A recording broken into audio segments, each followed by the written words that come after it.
want to start by thanking each of you who are here today. I know there are many other things and many other places you could be, and I want to particularly thank those of you and who've made such wonderful and kind remarks, and I hope to live up to them, frankly, based on the wonderful things that you've said. And it is also, I want to thank the El Paso County Republican women who allowed us to schedule this in conjunction with their event.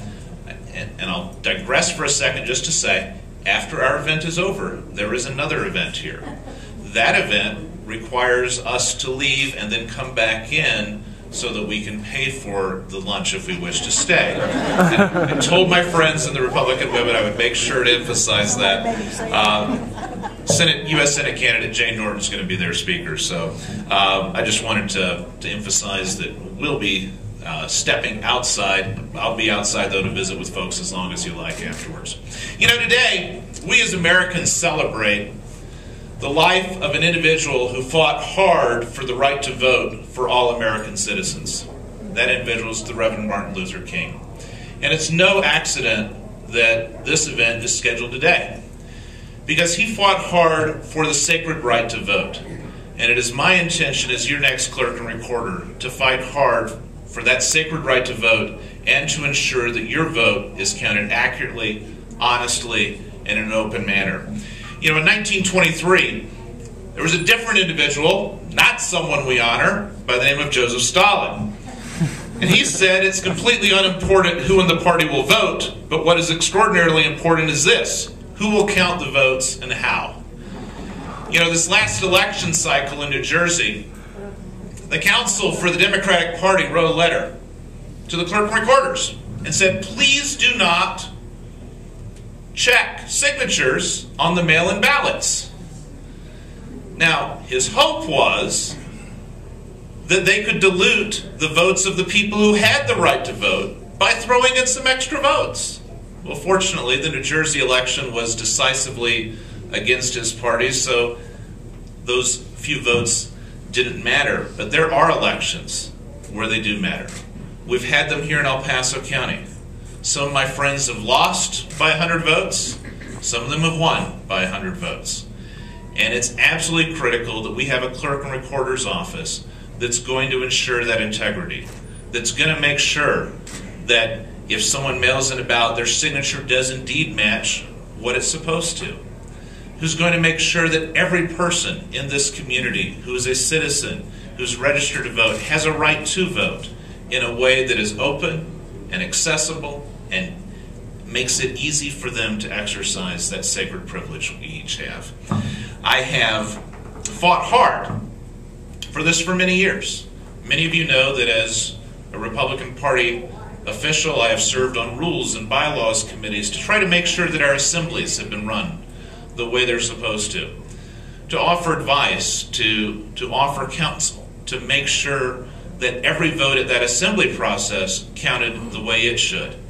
And I've done that regardless of whether the candidate I wanted that day was the one that was going to benefit from that, because it is the sacred obligation of someone who is in charge of counting the votes to ensure that those votes are counted whether they like the result or not.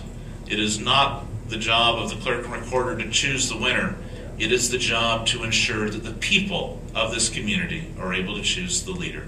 And that is my pledge to you as your clerk and recorder. Now, there are other parts of this. When I was visiting with Arta Schmidt, she was emphasizing recording as part of what this job does. And it is an important part. She continues to be involved. And I'm pleased to have her support. And she's told me she's going to hold me to the fire to make sure that I continue to stand up for the rights that we have here, and to ensure the recording process is done accurately, and to ensure motor vehicle is done in a way that everyone here in our community has the ability to register their vehicle and able to do it in a fashion that provides good customer service, because that is government's obligation to you. As we celebrate today, I quote from an individual I don't frequently quote because I happen to be the opposite party, but I agree with Lyndon Baines Johnson on this. And when he introduced the Voting Rights Act back in 1965, He said this: "About this there can and should be no argument. Every American citizen must have the right to vote. No law that we now have on the books can ensure the right to vote when local officials are determined to deny it. There is no constitutional issue here. The command of the Constitution is plain. There is no moral issue. It is wrong, deadly wrong, to deny any of your fellow Americans the right to vote in this country. It is my pledge to you, as your clerk and recorder, I will fight hard to ensure that every citizen has the right to vote. And I will fight equally hard to ensure that those votes are not diluted by those who do not have the right to vote, because it is part of this job to make sure that the integrity of the election process is upheld." I appreciate everyone being here today. I appreciate the kind words that have been said. But more than any of you, I appreciate my family. And I have to correct one thing that was said. It is Holly who was an alternate delegate from Utah, not me.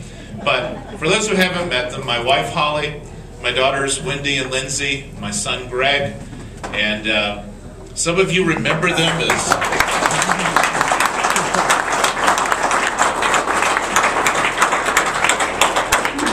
Some of you remember them as little children running around headquarters. Because it's 13 years ago that I was serving as your Republican chairman. And, you know, I appreciate their sacrifices, their willingness to help, their walking precincts, helping out with mailings and all the other wonderful things that they are. And I appreciate and love them all very much, and appreciate your support in this endeavor as well. Thank you very much for being here today. Thank you.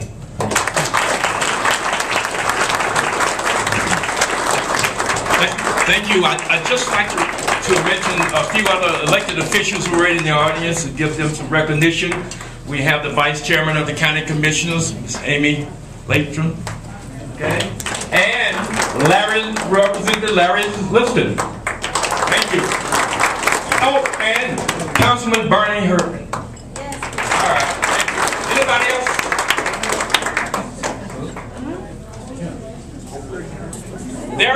Daryl was in the news. Yeah.